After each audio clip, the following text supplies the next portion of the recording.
Hi, I'm Bonnie Barker with BonnieBabeCrochet.com, and today we're going to make an elastic watch band. Okay, before we begin, you're going to need to get the following materials. You're going to need to get some elastic thread that we're going to be using to crochet.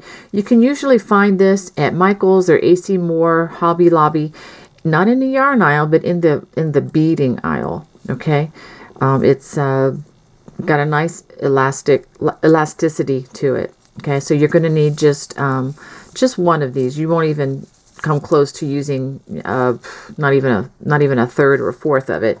You're also going to need to find a watch face. You need just the watch portion. I actually found mine at Cracker Barrel restaurants, and they have these little designer watch things in their jewelry section. And I've gotten these a number of times, and this is what I wear, a watch band like this with a crocheted band. This one in particular cost $12.99. You might be able to, do better on that elsewhere. You may be able to find these online, or you may even just have an old watch where the band has broken, and you can just apply what we're going to do to what you already own.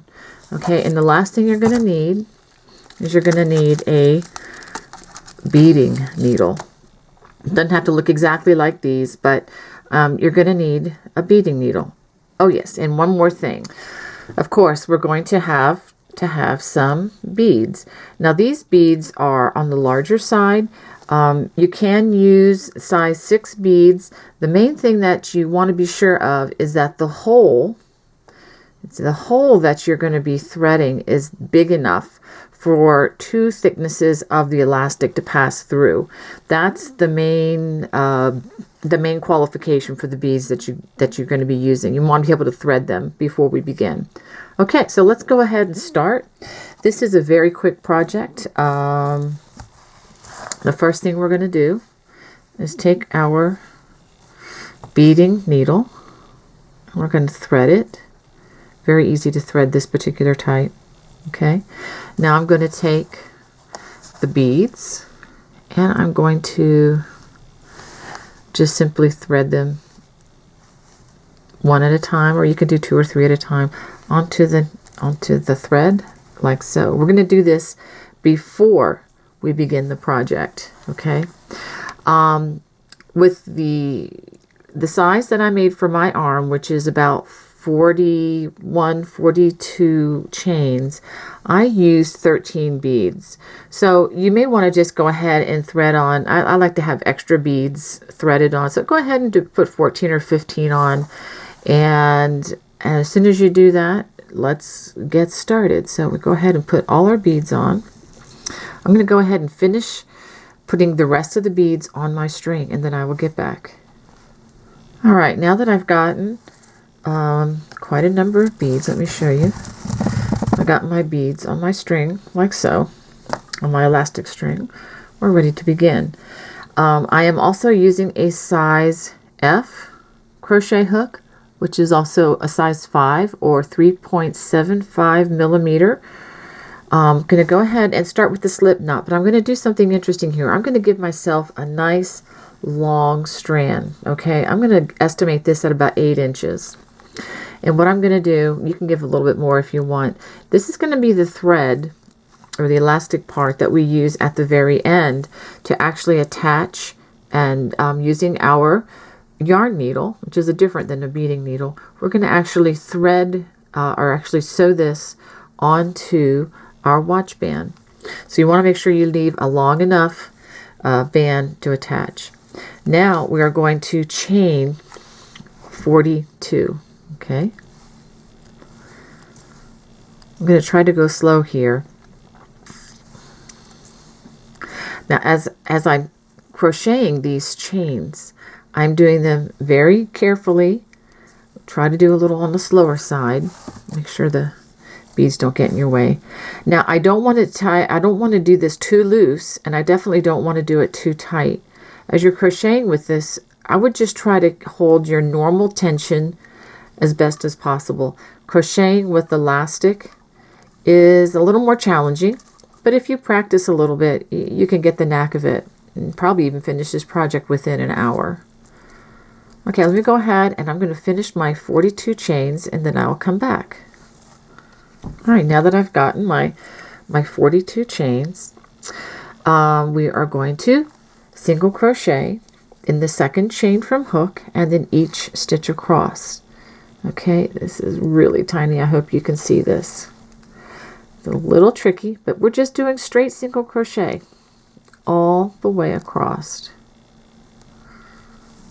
Okay, I'm going to go ahead and do that, and then I will come back and show you what I have. This may curl a tiny bit, just to let you know that. Don't fear if that happens, because as we put the other rows in, it's going to take it right back. Okay, now we're going to begin row 2. We're going to begin by single crochet in the first 2 stitches. We're working through both loops just like you would your normal crochet. Now this is where it's a little different. We are going to go back, remember the beads that you had strung onto your string? We're going to slide just one of those beads up. Okay, slide it right there into place, and then we're just going to work a chain 1 right there. Don't pull it tight or anything, just the normal chain 1. Now we're going to skip the next stitch, which is here, and we're going to crochet, single crochet in the next 2 stitches, right like that. Okay, and we're going to do this all the way across. We're going to slide one more bead down, do a chain 1, skip the next stitch, and then we will single crochet in the next 2 stitches. 1, 2. Okay, and let's do that again. Slide a bead down, chain 1, skip the next stitch, and single crochet in the next 2. 1,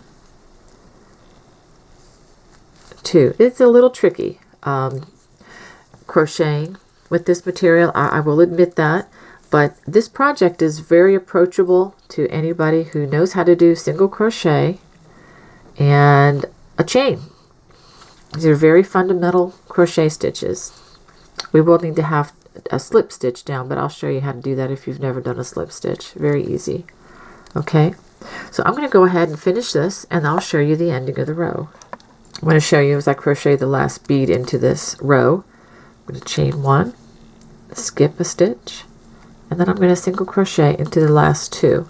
So we should still have 41 stitches along this row. That will be the stitch count for every row. Okay, well, let me try that again. This is really tricky stuff. Okay. Hope that encourages you if you find yourself having trouble. I'm not flying through these rows like I normally would with yarn. All right, so for row 3, we're going to chain 1, turn, and this is what we should have had from row 2. I know there's a lot of glare. This is really hard to photograph. All right, so what we're going to do now is we're going to single crochet across. We're going to single crochet 1 each in each of the single crochets we just did. And then we're going to single crochet in the chain 1. Okay, so that should be pretty straightforward and easy to see. Single crochet in each single crochet. And single crochet in the chain. This is the chain that we chained around the pearls that we were adding. Let me also say something about my choice of pearls. You know, these are just craft store pearls. If you like colorful beads, you know, feel free to pick whatever you want to put in the middle of this. Okay, the only qualifications, like I said earlier, is that 2 strands of the elastic needs to be able to pass through the center of the bead, and make sure when you're at the craft store purchasing your beads that you verify that, because there are a lot of beautiful stone-like beads and things on the market, but the hole in the middle of them is so tiny that it doesn't even allow for some beading needles to go through them. So you just want to be careful of that, because this elastic thread is a lot thicker than just some of the thinner beading string. But there are a lot of beads out there that would look lovely in this. Okay, I'm going to go ahead and finish this row, and then I will show you the last row. Okay, this is what you should have at the end of this row. Okay, your band should look something like this. Okay, now for the fourth and the last row, all we're going to do is chain one turn, and instead of working single crochet, we are actually going to work slip stitch in every stitch across. Just slip stitch like this. This will help to add just the amount of let me go ahead and pull that a little bit better. There you go. Just the amount of stitching to equal what we did at the very beginning. Okay, so we're going to slip stitch all the way across the row. Let me show you something. So I'm having a little bit of trouble with this. Just be careful when you crochet with this elastic that you not pull on it too hard. If you pull on it really hard with a lot of force, you will stretch it out and it will break.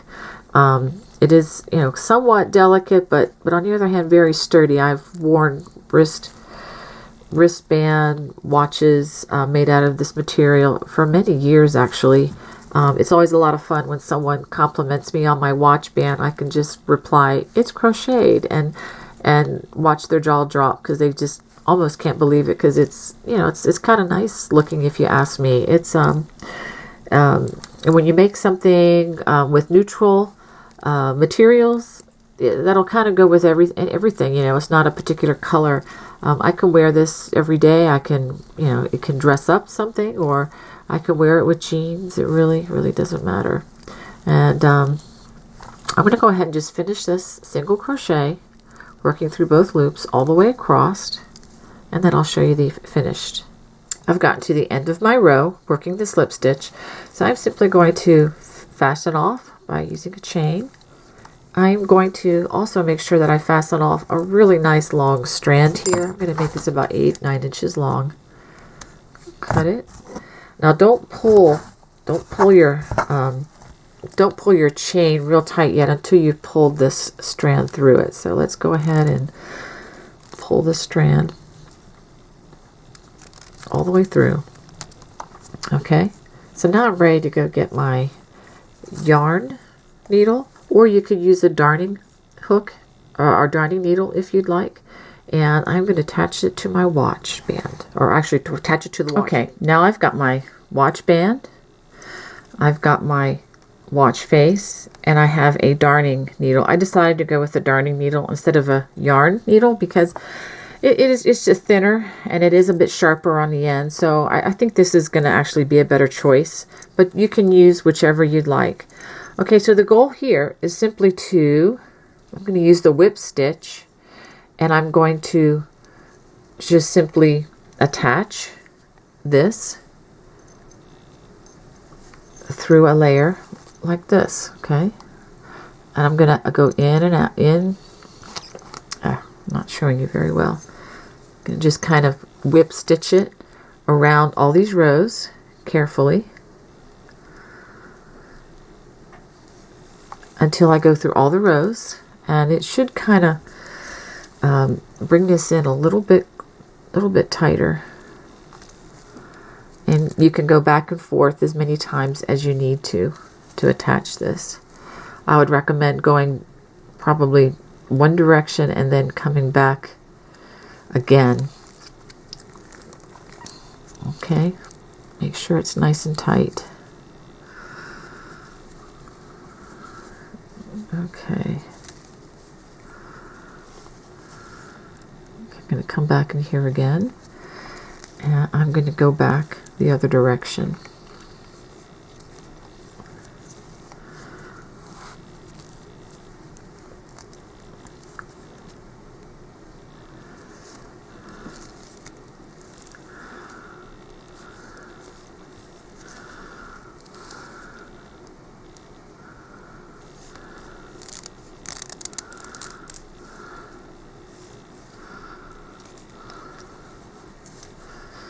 Alright, oops, don't let it slide out.